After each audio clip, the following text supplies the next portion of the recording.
friends, welcome to our channel Cook Gramam Samayal. இன்னைக்கு நம்ம கிச்சன்ல ghee rice செய்ய போறோம். அதாங்க நெய் சோறு செய்ய போறோம். இதுக்கு தேவையான பொருட்கள் என்னன்னு பார்க்கலாம். நெய் 2 டேபிள்ஸ்பூன், கிராம்பு 2, பட்டை ஒரு சின்ன ஸ்டிக், ஒரு பே லீஃப், 4 பச்சை மிளகாய், ஒரு கப் புதினா, ஒரு வெங்காயம், அரை தக்காளி, 2 டீஸ்பூன் ஜிஞ்சர் garlic paste, ஊற வச்ச cashew nut, 2 கப் பாஸ்மதி, உப்பு தேவையான அளவு, இது கூட குங்குமம். வாங்க எப்படி செய்யறதுன்னு பார்க்கலாம்.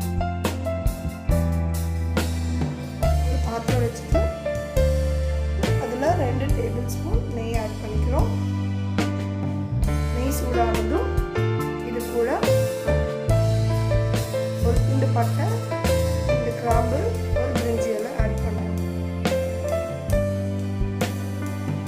அது கூட 4 பச்சை மிளகாய் ஆட் பண்ணணும். பச்சை மிளகாய் போடுவோம், 10 மிளகாய் போடுவோம். இது கூட ஒரு ஆனியன் நீல வாக்கில் வெட்டணும். அதை கொஞ்சம் நல்லா சாட்டே பண்ணிக்கோங்க.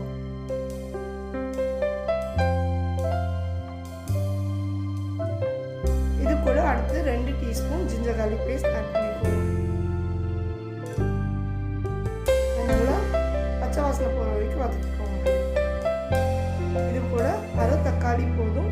தக்காளி நம்ம பேருக்கு தான் ஆட் பண்ணுறோம். அரை தக்காளி ஆட் பண்ணிக்கோங்க. அப்புறம் ஒரு கப் புதினா.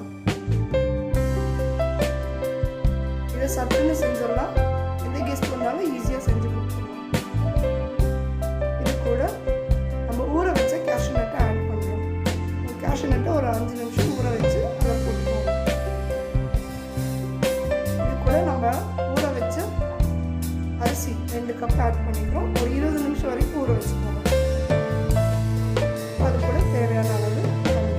அதாவது 1 கப் அரிசிக்கு 1.25 தண்ணி விதத்தில் 2 கப் அரிசிக்கு 3.5 கப் தண்ணி ஆட் பண்ணிக்கிறோம்.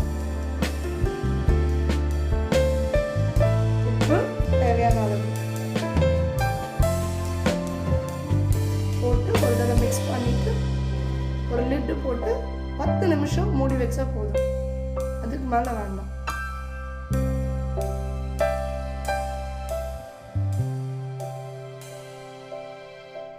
அருமையான நெய் சோறு ரெடி. இது கூட கொஞ்சம் கொத்தமல்லி ஆட் பண்ணிக்கோங்க.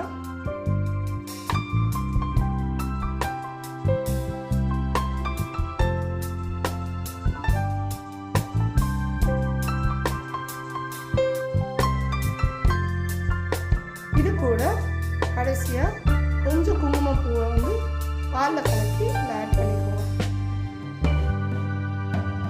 நம்ம நெய் சோறு ரெடி ஆயிடுச்சு. Please like, share and subscribe to our channel. Bye bye.